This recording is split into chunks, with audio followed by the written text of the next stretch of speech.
Everyone wants to do work they love. Artists feel alive when they paint. Writers come alive at the keyboard. Mechanics thrive with their hands under the hood. The truth is, most people know what kind of work they're drawn to, but they rarely get to do it. Why? Because instead of deliberately choosing the position they want, they wait for someone to offer them a job.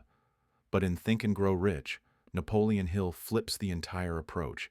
He tells us that if you want the exact position you desire, you have to create it, and then go after it with precision.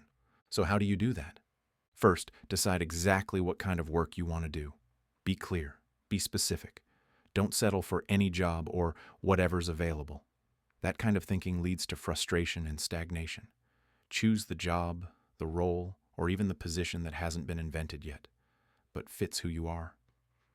Then, choose the company or person you want to work with. Study them. Learn their mission, their challenges, their values, and what's missing. See if you can spot a need they haven't addressed. Because your job isn't just to get hired, it's to bring value. Now analyze yourself. What are your talents?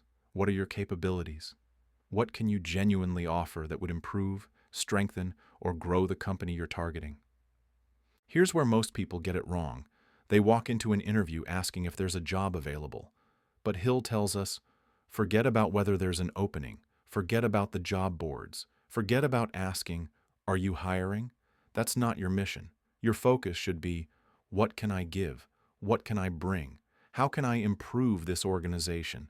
Once you've got your plan, write it down, make it clear, make it professional, and then deliver it to someone with the power to say yes. Don't waste time on middle management or gatekeepers.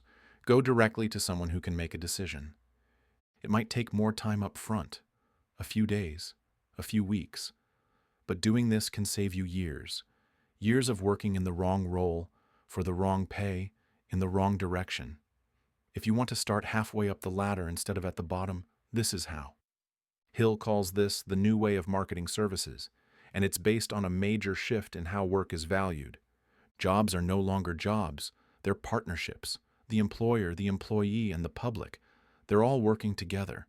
The future belongs to those who understand that every transaction is about service. The employer serves the customer, the employee serves both, and both serve each other.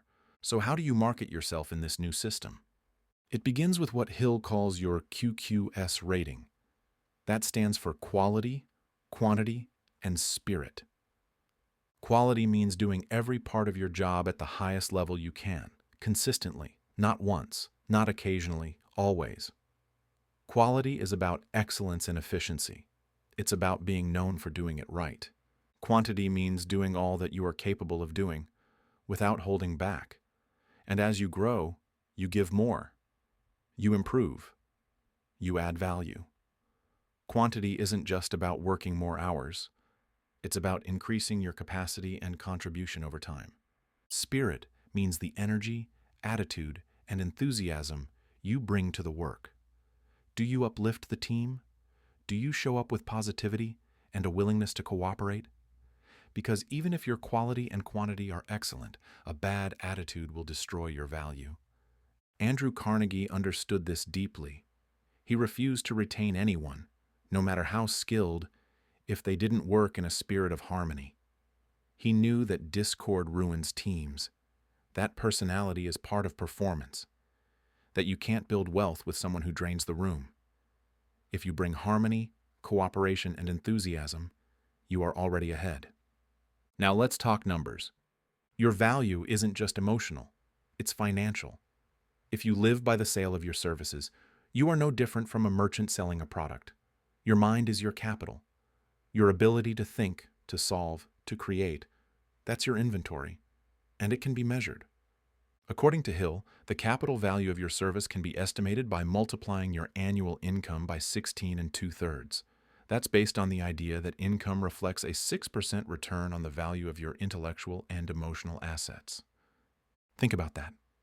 If you make $60,000 a year, your capital value is roughly $1 million. That's what your mind is worth, if you market it properly. Unlike money, your brain power can't be stolen. It doesn't disappear in a market crash. And the more you use it, the more it's worth. So invest in it, grow it, present it the right way. If you want to get the exact position you desire, stop waiting to be chosen. Choose yourself, choose your position, choose your employer. Choose the value you're going to deliver, then deliver it. Because when you do, opportunities won't just appear, you'll create them.